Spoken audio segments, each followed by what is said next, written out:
Hey everybody, and welcome to this, my second of two videos on the Nikon F4. In the first video we talked about what all of the buttons were.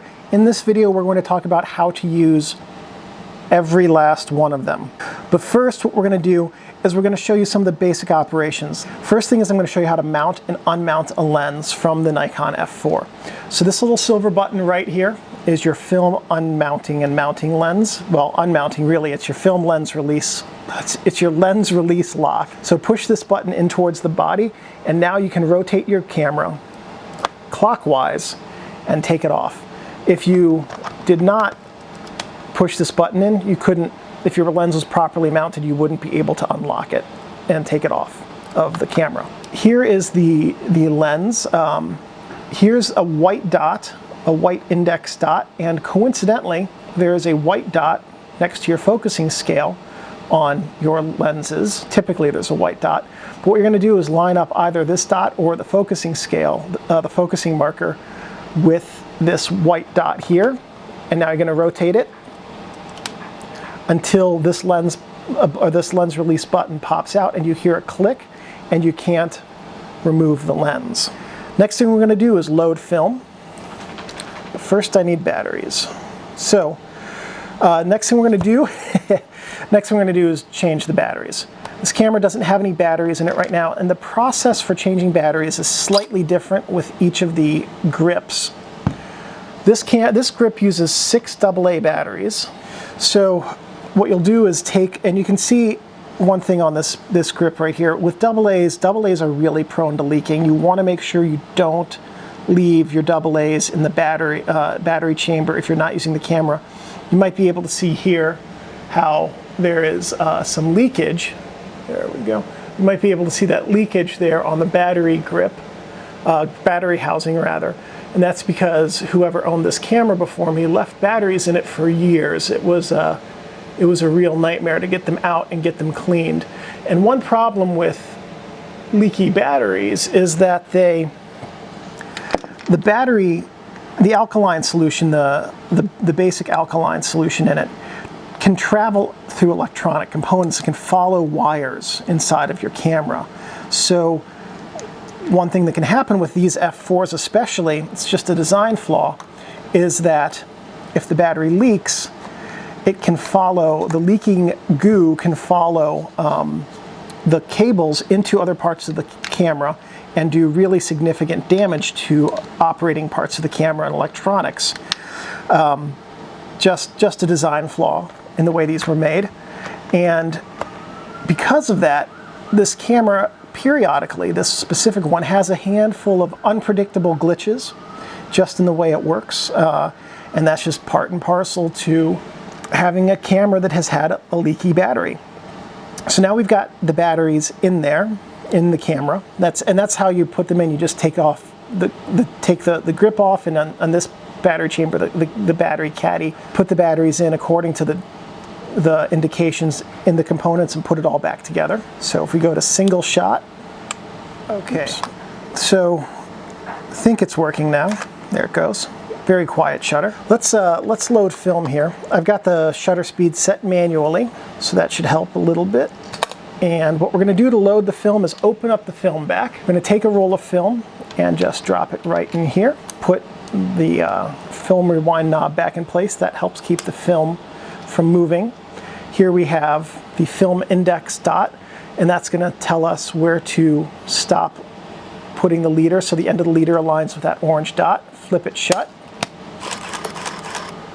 Push the shutter button once, it advances the film to frame number 1, and you might have been able to see that at the end this film rewind knob was moving as it did that. Now the film is in there and ready to go. Let's see if we can trick this camera into showing us how it works on the inside.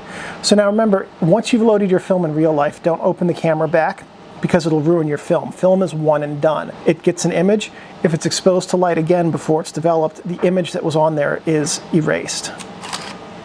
So when you push the shutter button, you can see how it advances the film. Let's see what happens if we do it on continuous high. This should be exciting. Or not. Okay. With the film back open, it's only going to shoot in single shot mode. There we go. So what happens is when you push the shutter button, the shutter actuates, and then the film is taken up on the spool over there. Now to rewind the film, if you finish the whole roll of film, it'll automatically rewind and pull the leader into the film cassette. If you don't use the whole roll, you can push this button here and activate R1, and now activate R2, and it's not going to show me how to do it with the film back open. Of course it's not. Alternately, you can just manually rewind the film to a point. This is actually not a good idea without releasing the film rewind. There we go, that's better. To manually rewind the film, you need to hold out R1 while you manually rewind it. Now to remove the film, after you've finished the roll, just take it out and set it off to the side and put your next roll in. So one of the really nice things about this camera is that it has the ability to manually rewind film if your batteries die, let's say, or if you only use half a roll and you want to leave a little bit of a leader on your film so that you can use the rest of it in a couple days. Here on the top of the camera, we have the flash hot shoe, and you can see here on the shutter speed index dial, there's a red 250 right there. That is your shutter speed sync, your shutter sync speed. That's the shutter speed at which the fastest shutter speed you can use your flash. And what that means is that the way that curtains work on focal plane cameras like this one and like most every SLR is that your shutter speed isn't increased because let's say that my hands are the curtains, because the curtain's physically moving faster. The curtains always move at exactly the same speed. What happens is that the space between them changes for different shutter speeds, okay? So at 1/250th of a second, the first curtain's going to open up. The entire subject is going to be accessible to the film frame for a very brief period, and at that point the flash can go off and illuminate everything, and then the second curtain comes and closes behind it. At 1/125th, that open period is going to be longer than at 1/250th. But at, let's say, 1/4000th, that open space might be like this.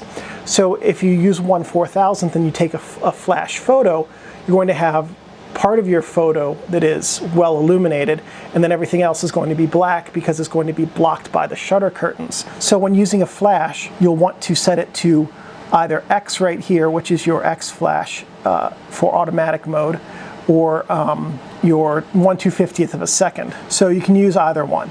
I tend to use the X setting when I shoot in flash. In addition to the hot shoe here, there's a flash PC port right here on the front of the camera. And the flash PC port, you can plug a cable into the flash port right here that then connects to either this flash or a second one. And that's a good way to have a flash here on top of your camera and then a second one off to the side to provide additional illumination. Or if you have a whole studio rig, you could control 6, 8, 20 flashes, however many, with the flash PC port. One thing we're going to do next is I'm going to show you how to change the prism. If you had multiple prisms, you can remove this one, and there's a little lever right here that you just push in towards the prism, and now you can slide it backwards and off. And you can see that there's electronic contacts here so that the prism can receive power from the batteries and communicate with the camera about what the metering is telling you, is reading, so that the computers in here with the automatic shutter controls can receive meter data. And all you have to do to put the other prism on, or to put this one back on after cleaning, is just put it into the rails here and slide it forward. But while we have the prism off, you can see here there is a focusing screen which pops out. So this is the standard focusing screen, which shows you the autofocus point in the middle. And once you have this out, you can, again, clean any dust off of it, or get a different focusing screen and put it in and replace your prism. Over here we have the ISO adjustment dial. To adjust the ISO, there's a little black button right here on the front that you push down. And now you can freely set the ISO from as fast as 6400 down to as slow as 6. Those are manual ISO settings. You can also go all the way, and you'll see a DX code setting right there. The DX code means that the camera will read the DX code on the film and just take that ISO and go with it automatically. So whatever you want to do, if you want, some film doesn't have DX codes, and in that case you would need to manually set it. For film that does, you can just leave it on the DX code setting if you don't want to push and pull your film. So your shutter speed selection dial has all of these different speeds you can automatically select. The ones in orange here are full second, 2 seconds, and 4 seconds. Bulb, time, and flash sync. Okay, so what bulb mode does is hold your shutter open as long as you hold the shutter release in. T for time means that you can press the shutter release once and it will stay open until you come back. Change modes on the dial, apparently.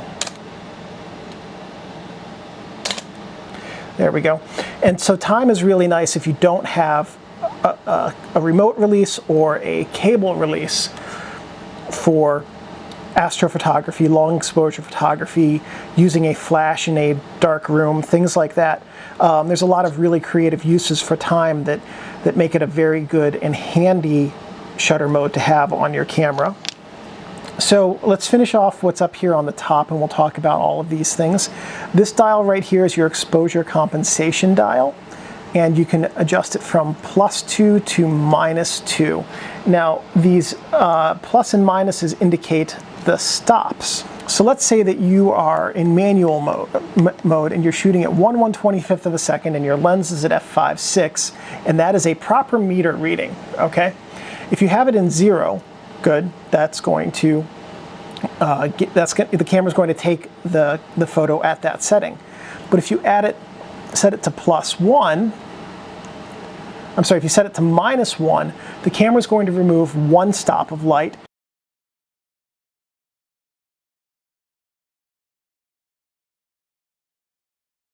The opposite is true if you go to +1 and +2. It will adjust up to 1/60th or 1/30th. Now the way this works is different for different modes. So let's talk about what these different modes are. We'll start with manual. Manual means you do all of the settings yourself, and you're going to be responsible for picking the aperture and shutter speed. Aperture priority means that whatever you have this dial set at doesn't matter.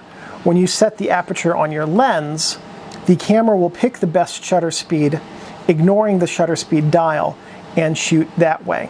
S is shutter priority mode, meaning that whatever you have set on this dial, your camera is going to ignore the lens setting and use and select the best aperture. And I believe in shutter priority mode, rather, you can see how it's orange here. You need to have your lens set so that the orange dot is your smallest aperture, which would be 16 or 22, usually 22, and you need to put the orange lock right here in place in order for these 3 modes to work.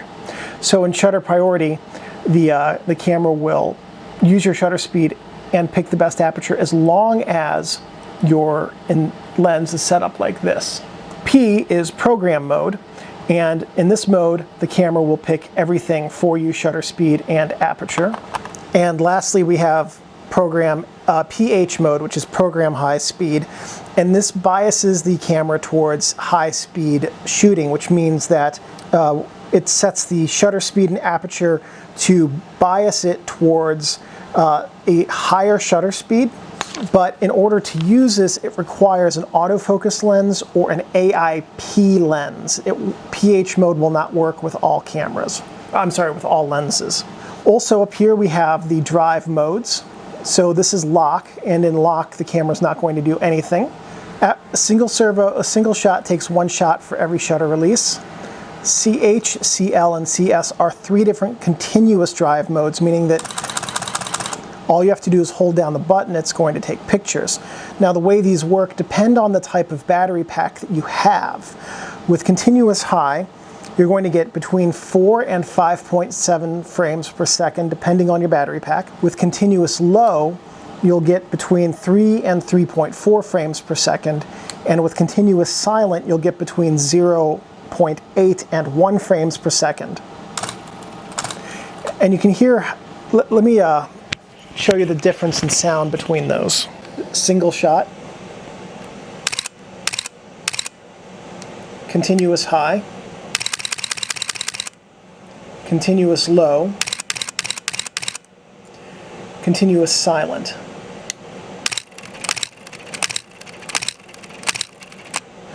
So the way the continuous silent works is you get a lower frame rate because the motor's operating more slowly to be quieter.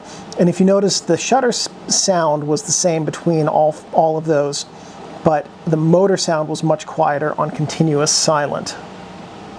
And the last one here we have is the self-timer, and the self-timer will count down for 10 seconds, and there's a little red flashing light on the front to let you know that it's counting down. See right there. Blinks quickly right as it's about to take the photo. Now let's say that you hit the self-timer. Oh, I didn't actually want to do that. To cancel it, all you have to do is switch into a different shooting mode, and that cancels the self-timer. Here on this side we have matrix metering mode, which you can switch between spot. Spot metering looks just like a little dot on the side of the viewfinder. You probably can't see it very well. In the middle we have matrix metering, and matrix metering looks like a dot surrounded by 4 pseudo boxes. And then we have center weighted, and center weighted looks like a dot surrounded by a pair of parentheses. So what do each of those different metering modes mean? Matrix metering means that it takes the entire scene, everything that you're looking at here, and developing a meter reading off of that. Now those metering modes work regardless of which of these shooting modes you use. If it's all about the camera telling you what the proper aperture and shutter speed setting should be, or figuring it out for itself. If you use a setting other than manual, the camera is not locked into fixed one-stop increments. So for instance, in manual mode, you can only shoot at 1/125th or 1/250th.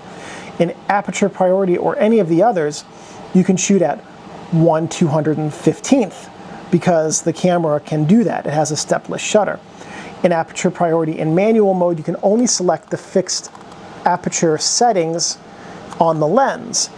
In shutter priority mode, even though it can only use one of these specific apertures, it can use any, even in shutter priority mode, even though it can only use one of these specific shutter speeds, it can use any aperture setting. So if you're at 1/125th and it needs f4.98, it can do f4.98. It has a stepless aperture as well. So at any rate, the meter, that's all just to say that the meter will tell you what the proper meter reading should be, and then it's up to you to either select what your actual settings are going to be or trust the camera with the settings. Now, matrix evaluates the whole scene. Center weighted also evaluates the whole scene, but puts the majority of the information in the center, right here. That area is going to provide about 60 or 75% of the meter data. So if you have a large dark object in the center and you're using center weighted metering, it's going to make everything else appear fairly light. Spot metering uses only the very center of the frame. So again, if you have a very dark or very light subject in the very center of the frame and you use your spot metering mode, it's going to bias the whole rest of the image to make sure that that middle area where that spot is properly exposed. One of the ways that spot metering is very useful is that if you're shooting portraits and you have the person's face in the center of the frame and you use spot metering mode, that helps to ensure that the person's face is properly exposed. Center weighted is also very good for portraits. It's also very good for general shooting. Matrix is good for general shooting. One other really powerful use of spot metering mode is, let's say that this is your frame right here, okay? You've got brights over here, brights wherever my hands are when they're moving around, really dark areas where the camera is at. If you wanted to move your meter reading, if you pointed the center of your lens over here and took a meter reading over here, then you could have this be properly exposed and the rest of the tones be appropriate for the scene. So spot metering is a very powerful tool, but it can also be lead to some surprising results if you don't use it properly. All of that covered, let's talk a little bit about some of the stuff that's on the front of this camera, because there is a lot going on here, and some of these functions will be able to work in conjunction with what we've just talked about, and we'll go over that in just a minute. First, let's talk about how to meter with an NAI lens. So before you mount an NAI lens, you need to flip the meter connection pin here upward so that your camera is not damaged when you mount the NAI lens. To meter with an NAI lens, you need to push down the depth of field preview button. That's going to stop down your NAI lens, and then hold auto exposure lock. You can then release the depth of field preview button, but you've got to hold the auto exposure lock down until you push the shutter. So if you were actually taking photos, you could hold it like the camera like this, depth of field preview, auto exposure lock, and my hand's not quite flexible. Let's try it this way. Depth of field preview, auto exposure lock, shutter. There we go. So it's laid out so that somebody with more dexterity than I have naturally could do this by touch. And I'll show you what the depth of field preview does. So look into the lens here. You can see the aperture stops down when I hold the depth of field preview button down. And so what happens with NAI lenses is you stop the lens down, and then you hold down auto exposure lock, which takes the meter reading and locks the meter reading in place until you take the photo.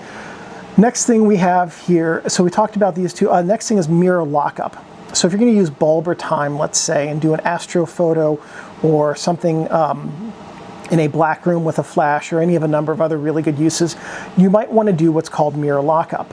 And for that, you push down the depth of field preview and then rotate this lever.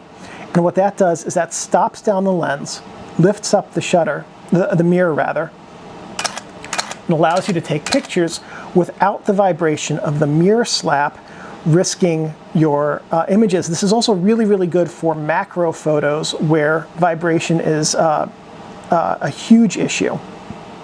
To get out of mirror lockup, just, there we go, flip the dial back.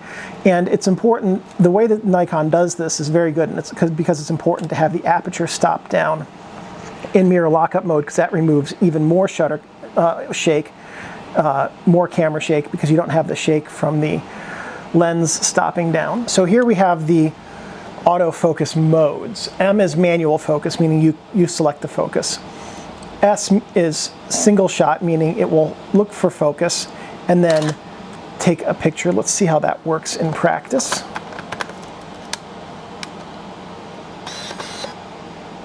I'm going to set this into continuous high.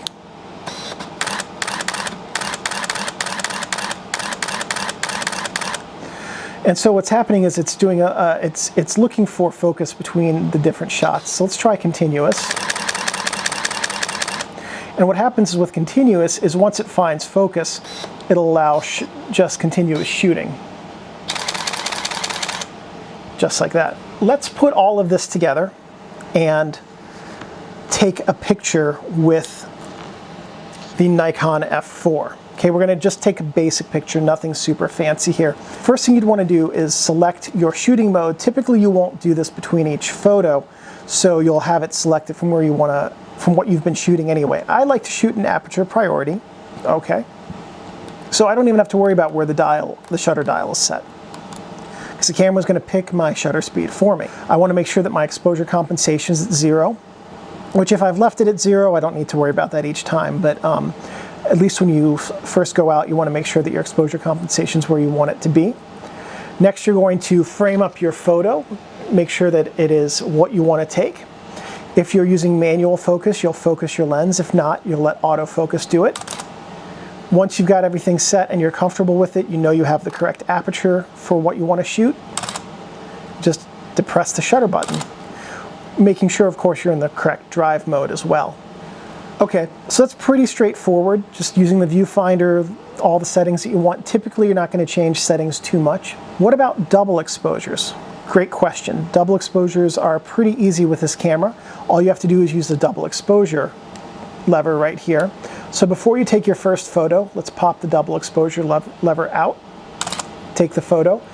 The lever pops back into place. Now, if you take your second photo, it's going to advance the film. Actually, I'd probably best to hold it when you take your double exposure for your first shot. Now it advances the film. And because this advances the film, you don't have to take a dead frame after the double exposure like you do with many other cameras. What about a triple exposure? There we go. All you have to do is hold the lever out for each of the triple exposure shots for the first two and then let it go. So double exposures, that's the process behind them. There's another thing to consider when you take the double exposure. If you're going to take a double exposure, you want to adjust your exposure compensation to -1. And if you're going to take a triple exposure, to -2. And the reason for that is because if you don't, you're going to put twice the amount of light on the frame that should be there, and you're going to end up with an overexposed image. If you're going, so the exposure compensation is a really good way to make sure that you have proper exposure on a double or triple exposure without having to worry about changing your settings on the camera. And that works regardless of your mode, the exposure compensation for double exposures. So while, yes, in manual mode you can manually adjust your aperture or your shutter speed to reduce the amount of light for your double exposure, with this camera it's more well advised to use your exposure compensation dial. So there are a few other things about this camera to go over really quickly. One is that the 16mm f3.5 lens with serial numbers from 272281 to 290000 are not compatible with any of the f4s. The 28mm f3.5 from serial number 625611 to 9999999 are not compatible with the Nikon F4. The 35mm f1.4 from serial numbers 385001 to 400000 are not compatible with the Nikon F4. The 35mm f3.5 PC is not compatible unless the viewfinder has been removed. And the 55mm f1.2 lens is not compatible with the Nikon F4. And a lot of that has to do with how far the lens element sticks back and the risk that it would have of the mirror hitting the back of the element, as I understand it. There were also some refinements to the F4. I have a very, very low serial number Nikon F4 here, so if you have one, it probably looks a little bit different. For instance, your meter selection switch. In general, what we're going to talk about with these refinements apply to Nikon F4s with a serial number 2350000, 2,350,000 and higher. So the metering mode selector switch is stiffer and sticks out a little bit less on those cameras than this one does to prevent unintentional meter changes. The metal body on later cameras is somewhat stronger, although you can't tell that just by looking at them. The shutter speed numbers on the original F4s, the low serial number ones, tended to flake off. These ones haven't, so either this has been cared for or the dial's been replaced at some point. But later F4s, they just made them slightly differently so that the meter numbers weren't as prone to flaking off with time and use. The standard Prism of later models, which this actually started at serial number 2.2 million and higher, have a two-step security lock on them, which this one does not, to prevent accidental removal. Now that's basically like if there's a flash attached and someone goes to take off the flash, for instance, and it gets caught up in here, that could take the prism off. But I don't have one of those to show what that looks like. One other thing is that on older models of camera, there is a metal pin to determine whether or not the film back is open, and that's right here. Later models, that's a plastic pin, and the metal pins apparently stick in hot or humid weather, whereas the plastic pins do not. So that's one consideration when you're looking at an F4 as to whether or not you want to buy an older one or a newer one. The exterior finish on newer ones was changed from being glossy to a more of a matte finish, which was apparently better for holding and gripping. Also, and this is probably the biggest concern, is that older models like this one have a higher battery voltage threshold, and that there's not anything you can do about it now, but back in the day Nikon could reprogram these to change that. However, what that means is that on older models like this one, batteries last a shorter period, and you have to have fresher, newer batteries in order for it to work. And if some numpty left their batteries in it to leak and screw up the internal electronics, that makes it that much worse, basically meaning I have to have really fresh batteries every time I use this camera. And one other thing is they improved the spring catches on these levers down here in the later ones. But those are some significant changes. If you are looking at getting an F4, those are actually significant enough changes to make it worth getting a newer F4 over an older F4 if you can afford the price difference. So that is it. That is the Nikon F4 review. If you have any comments or questions, please leave them below. If you'd like to subscribe to find out when I have more camera and photography videos, by all means, please do. If you've taken photos with the Nikon F4 and you're an amateur photographer, feel free to leave a link to that description, to those albums in the comments section below. And one last thing before we go, thank you guys for watching.